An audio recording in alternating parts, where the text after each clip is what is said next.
హైదరాబాద్ నగరంలో రాత్రి వేళల్లో ప్రయాణించే వారి కోసం ప్రత్యేకంగా సేవలు అందుబాటులోకి తీసుకురానున్నారు.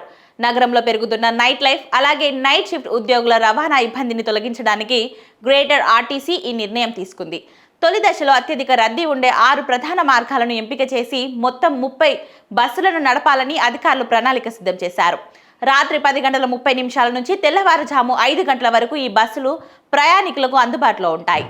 అర్ధరాత్రి సమయాల్లో సొంత వాహనాలు లేదా క్యాబ్లపై అధిక ఖర్చు పెట్టలేని సామాన్య ఉద్యోగులకు ఈ సేవలు ఎంతో ఉపశమనం కలిగిస్తాయి. మేడ్చల్ నుంచి గచ్చిబౌలి, కొండాపూర్ నుంచి సికింద్రాబాద్, కోటి నుంచి పటాన్ చెరువు మార్గాలతో పాటు హయాత్ నగర్ నుంచి జేబీఎస్ మార్గాలలో ఈ బస్సులు తిరుగుతాయి. ఐటీ కార్డాలలో పనిచేసి ఆలస్యంగా ఇళ్లకు చేరే ఉద్యోగులకు ఈ రవాణా సౌకర్యం పూర్తి భద్రతను ఇస్తుంది.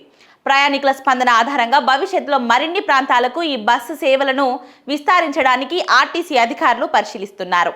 అలాగే నగరంలో విస్తరిస్తున్న ఐటీ సంస్థలు, ఆసుపత్రులు, హోటళ్లు, లాజిస్టిక్స్ రంగాల కారణంగా 24 గంటల ప్రజా రవాణా అవసరం చాలా పెరిగింది. రాత్రి సమయాల్లో విధులు ముగించుకొని ఇంటికి వెళ్లే ఉద్యోగులు గతంలో అనేక ఇబ్బందులు ఎదుర్కొనేవారు. అటువంటి సమస్యలకు చెక్ పెడుతూ ఆర్టీసీ వారు ఈ సరికొత్త రాత్రిపూట బస్సుల ప్రణాళికను అమలు చేస్తున్నారు. సికింద్రాబాద్ రైల్వే స్టేషన్ అలాగే జూబ్లీ బస్ స్టేషన్లకు తెల్లవారుజామున చేరుకునే దూర ప్రాంత ప్రయాణికులకు కూడా ఈ బస్సులు చక్కటి ప్రత్యామ్నాయంగా మారతాయి. రాత్రి వేళల్లో ఆటోలు, క్యాబ్ల రూపంలో విపరీతంగా ఖర్చు చేసే మధ్యతరగతి ప్రజలకు ఆర్టీసీ ప్రయాణ ఖర్చులు భారీగా తగ్గిపోతాయి. తక్కువ ధరలకి సురక్షితమైన గమ్యస్థానాన్ని చేరుకోవడానికి ఈ థర్డ్ షిఫ్ట్ బస్సు సేవలు ఎంతగానో సహకరిస్తాయి.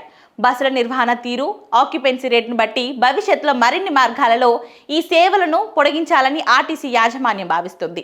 రాత్రి సమయాల్లో మహిళా ఉద్యోగుల భద్రతను దృష్టిలో ఉంచుకొని ఈ బస్సులలో తగిన జాగ్రత్తలు కూడా కల్పిస్తున్నారు.